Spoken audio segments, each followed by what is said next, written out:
The Starship Dominion spear hung like a massive obsidian shard against the backdrop of infinite darkness. Its hull bore the scars of 1,000 conquests, each microscopic mark a testament to worlds consumed, civilizations crushed, and resistance futilely attempted. Fleet Commander Vornak studied the holographic display with eyes that had witnessed the fall of countless species, his tentacle-like appendages moving with practiced precision across the navigation controls. For 17,000 solar cycles, the hegemony had been more than a civilization. They were a force of galactic entropy. Where other species saw potential, the hegemony saw resources to be cataloged, consumed, and forgotten. Their technological superiority was not just a matter of advanced weaponry or faster-than-light travel, but a deeply ingrained philosophy of absolute dominance.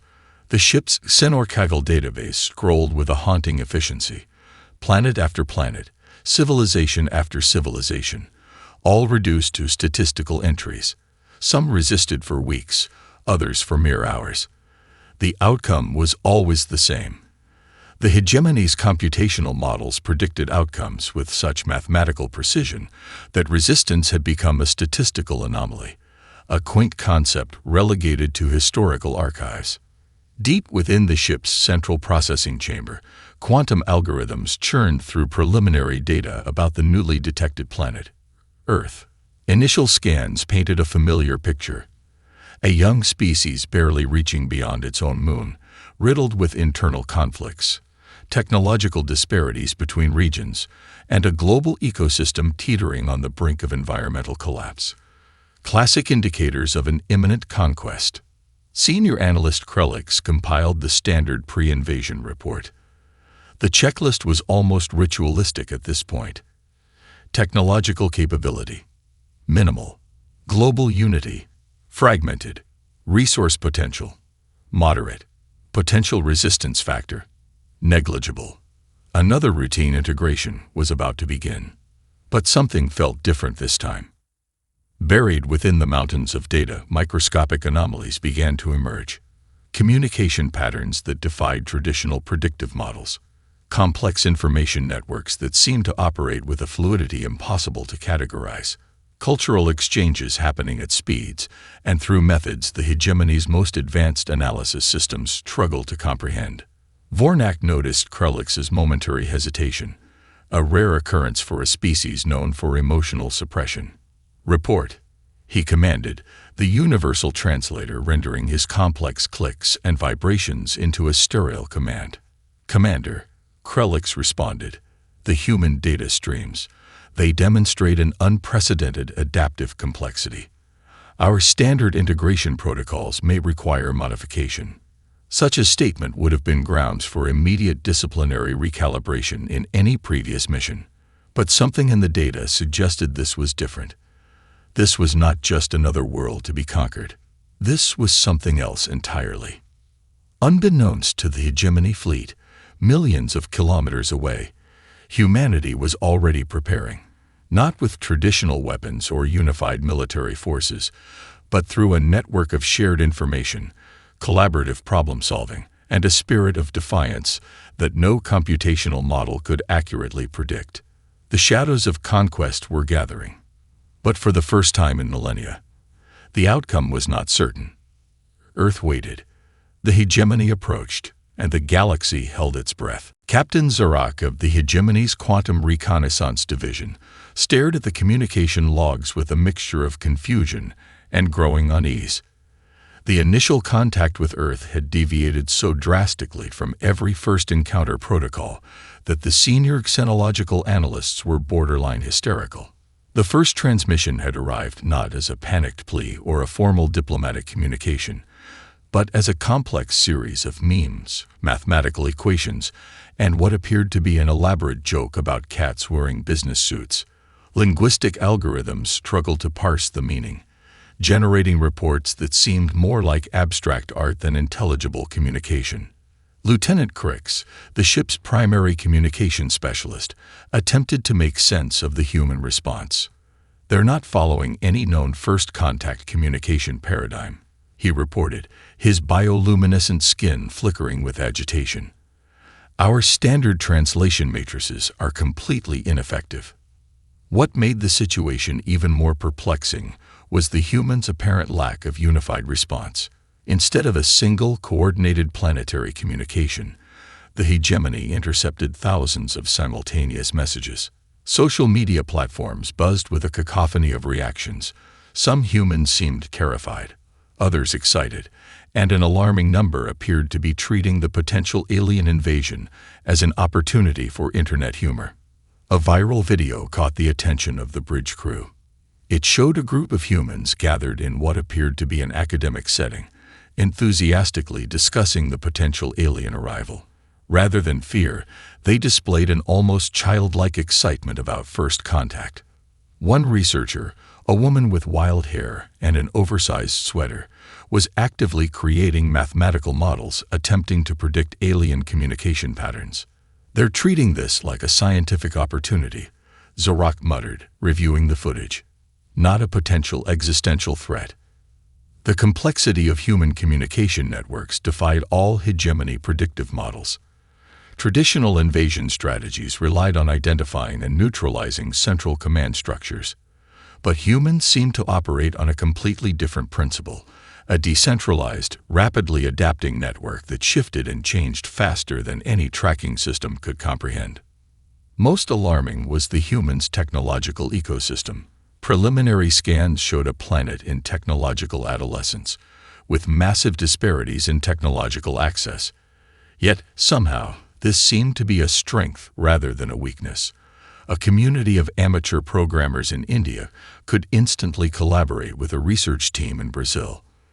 A meme created in Korea could influence decision-making processes in the United States within hours. The hegemony's invasion protocols, refined over thousands of solar cycles, began to look embarrassingly inadequate. How do you intimidate a species that responds to potential annihilation with internet jokes and collaborative problem-solving? An intercepted human communication perfectly captured their inexplicable spirit. A social media post read, "Aliens thinking they can invade Earth. Hold my coffee.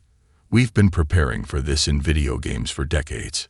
Zarek realized something fundamental had changed. This was not going to be a standard conquest. This was going to be something entirely different.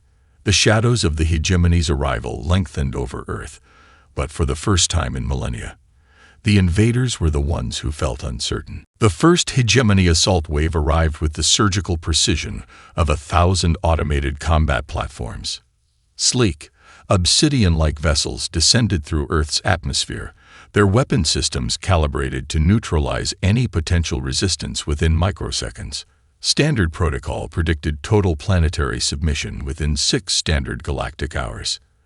Dr. Aisha Nakamura watched from the Global Defense Coordination Center, her fingers dancing across a holographic interface that looked more like an abstract art installation than a military command system. Around her, a diverse team of specialists from every corner of the globe worked with an intensity that defied traditional military hierarchies. The alien drones struck first, targeting critical infrastructure with pinpoint accuracy.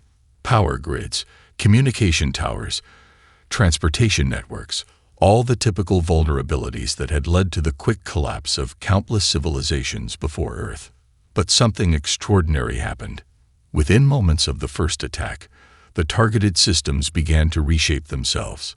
A power grid in Brazil instantaneously rerouted through a network of solar microgrids. Communication towers in Japan transformed their signal transmission, using an adaptive mesh network that the alien systems couldn't predict or jam.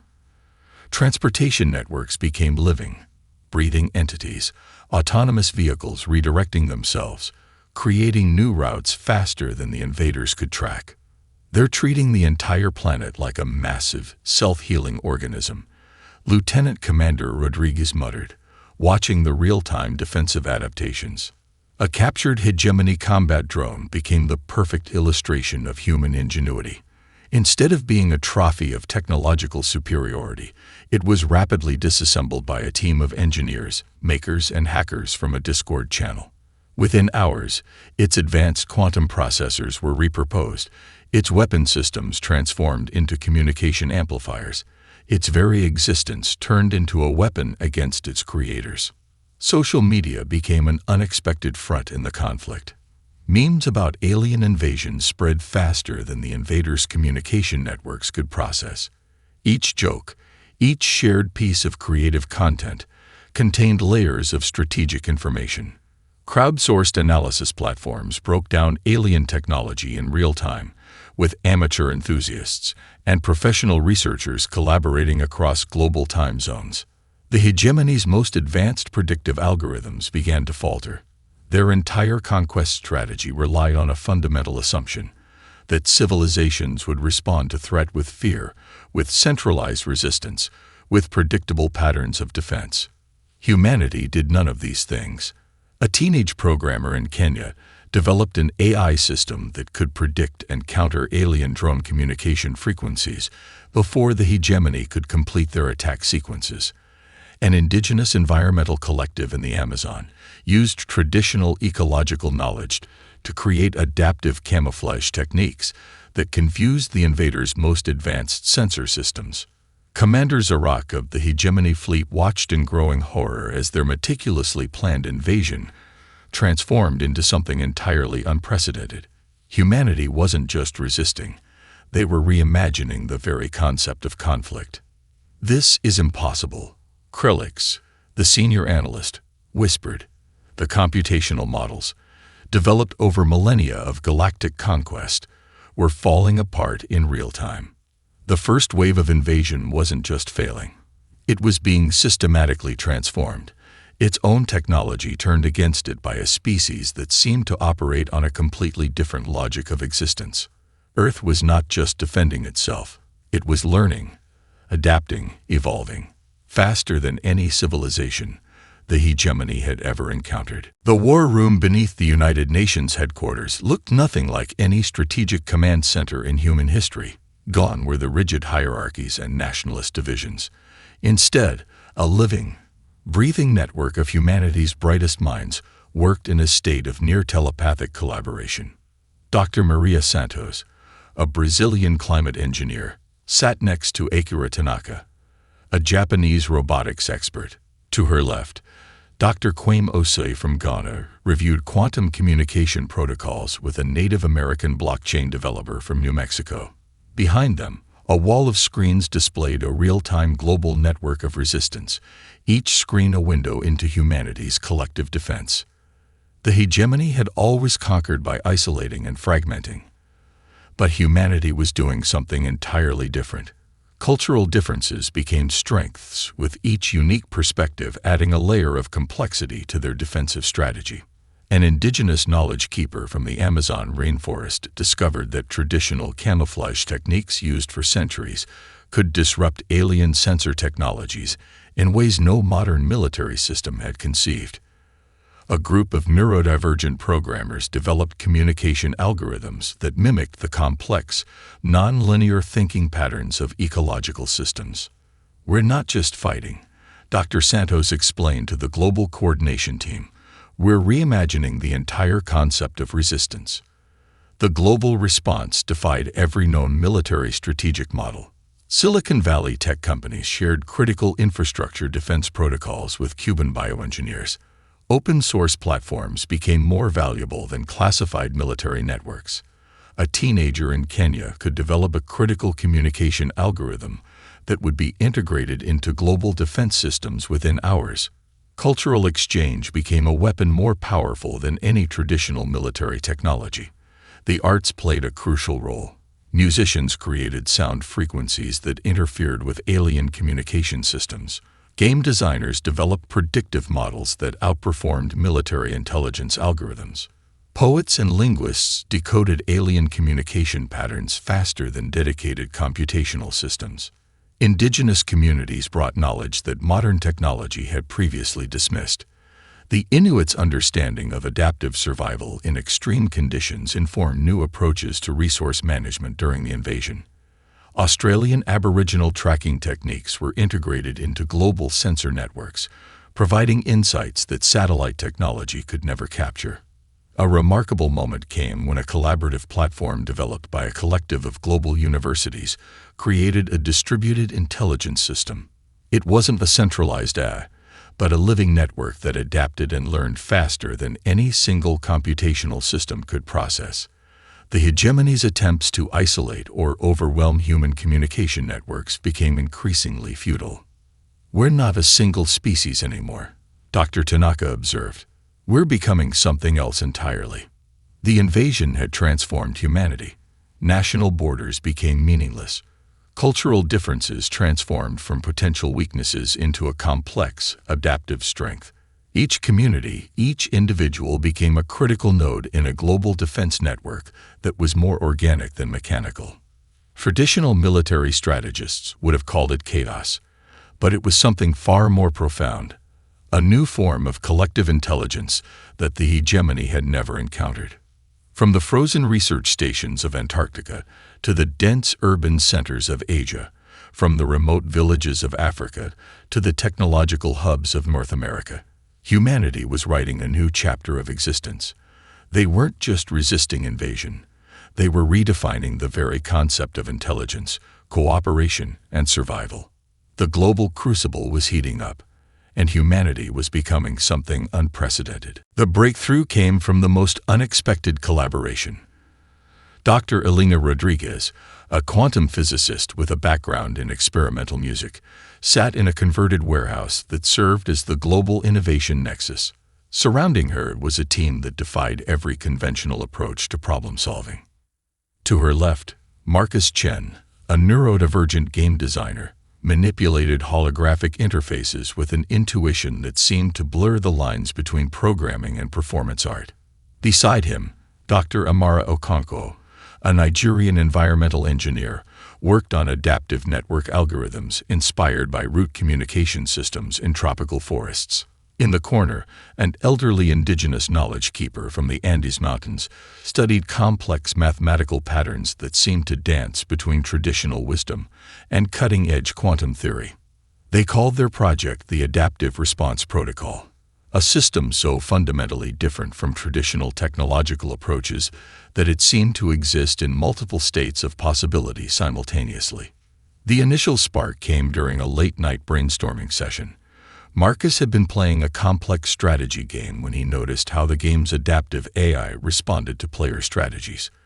Elena realized the same principles could be applied to global defense systems. Dr. Okonkwo saw parallels with how ecological systems respond to environmental changes. Their system wasn't just a technological solution. It was a living, breathing network of intelligence that learned and adapted faster than any computational system the hegemony had ever encountered. The first test came unexpectedly. A hegemony reconnaissance drone attempted to penetrate Earth's communication networks. Instead of a traditional defensive response, the Adaptive Response Protocol did something unprecedented.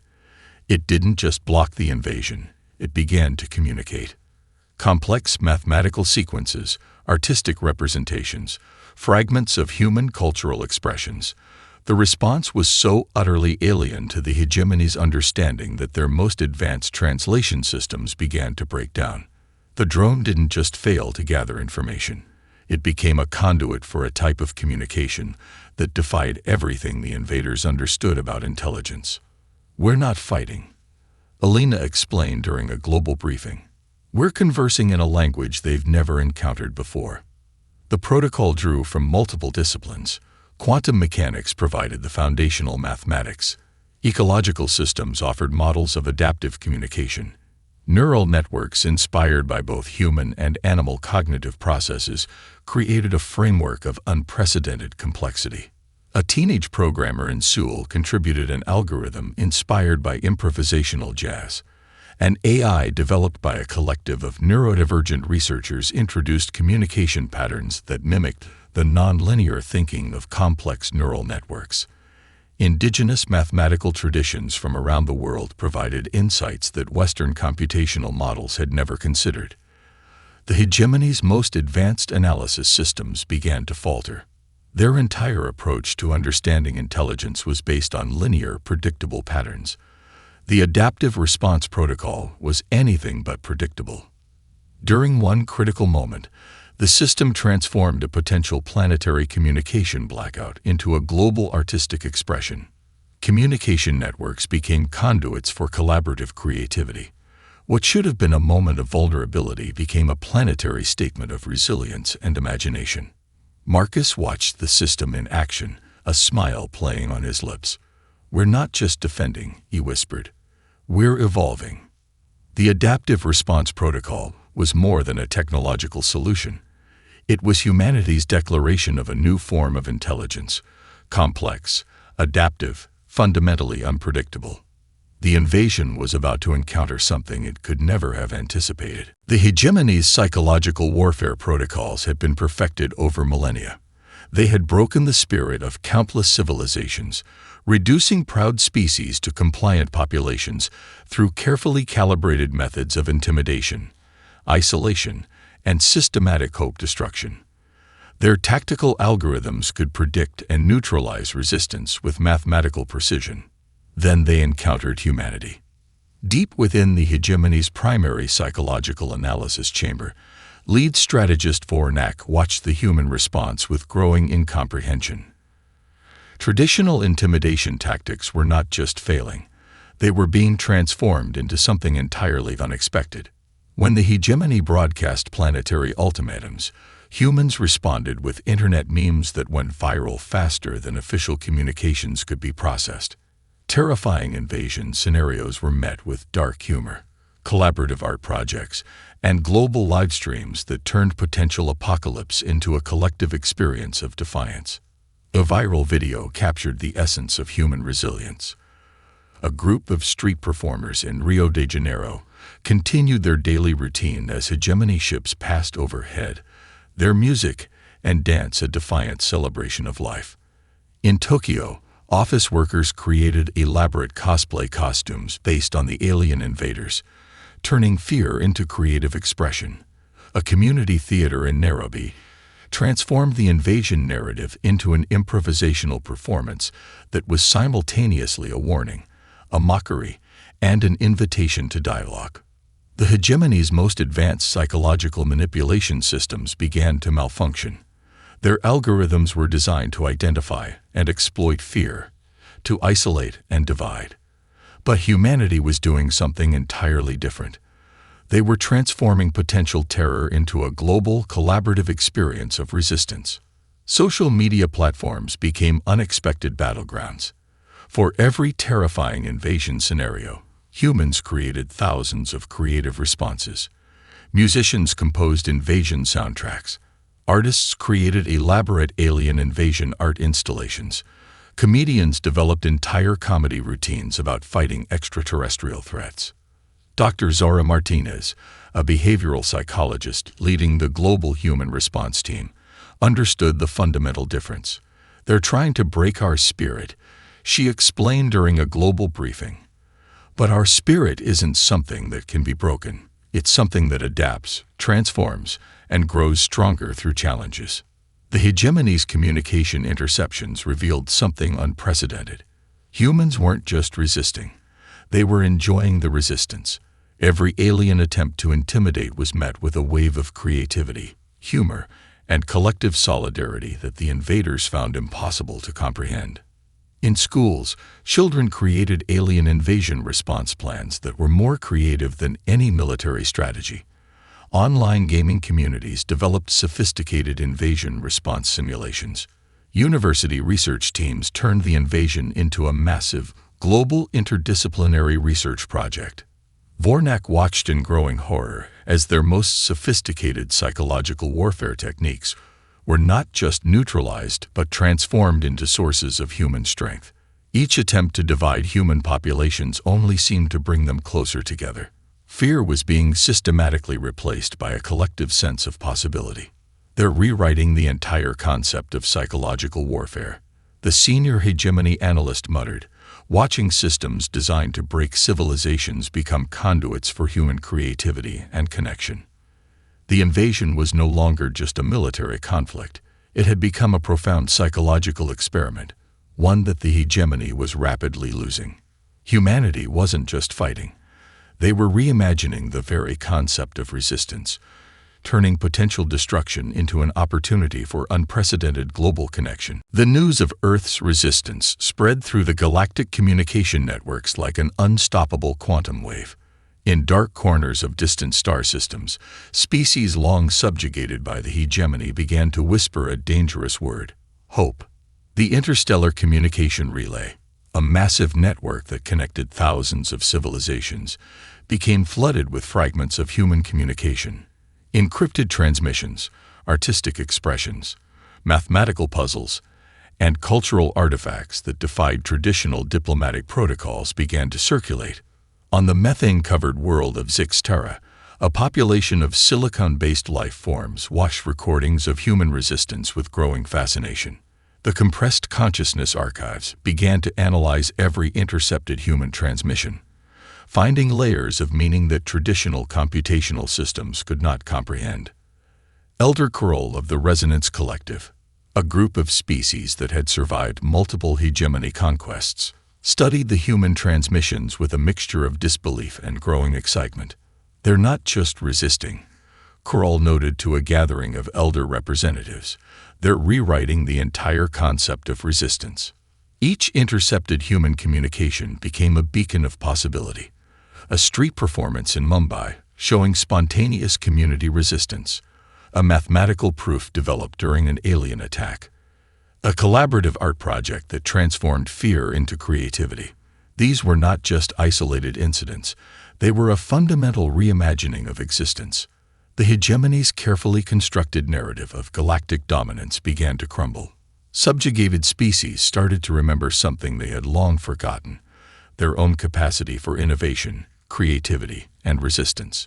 Encrypted communication networks began to light up with stories of human resilience. A group of refugees from a long-conquered planet shared a recording of a human stand-up comedy routine about alien invasion. Another transmission showed children in a refugee camp creating elaborate resistance strategies that merged play with serious tactical thinking. Most shocking to the galactic observers was humanity's apparent lack of centralized control. Traditional conquest strategies relied on identifying and neutralizing leadership structures. But humans seemed to operate as a distributed, adaptive network, each individual a potential point of resistance, each community a potential source of innovative response. The Quantum Observation Collective, an independent group of researchers from multiple star systems, began to compile a comprehensive analysis of human behavior. Their initial reports were unprecedented. Humanity was not just a species. It was a complex, adaptive system that defied traditional understanding of intelligence, communication, and resistance. They are teaching us something fundamental about existence, Elder Kroll noted in a historic transmission. Resistance is not about force. It's about imagination. On Earth, most humans were only dimly aware of the galactic conversation happening around their resistance. They continued their daily lives, creating, collaborating, pushing the boundaries of their adaptive response. Schools became centers of innovation. Community centers transformed into hubs of collective problem-solving. Every challenge became an opportunity for unprecedented collaboration.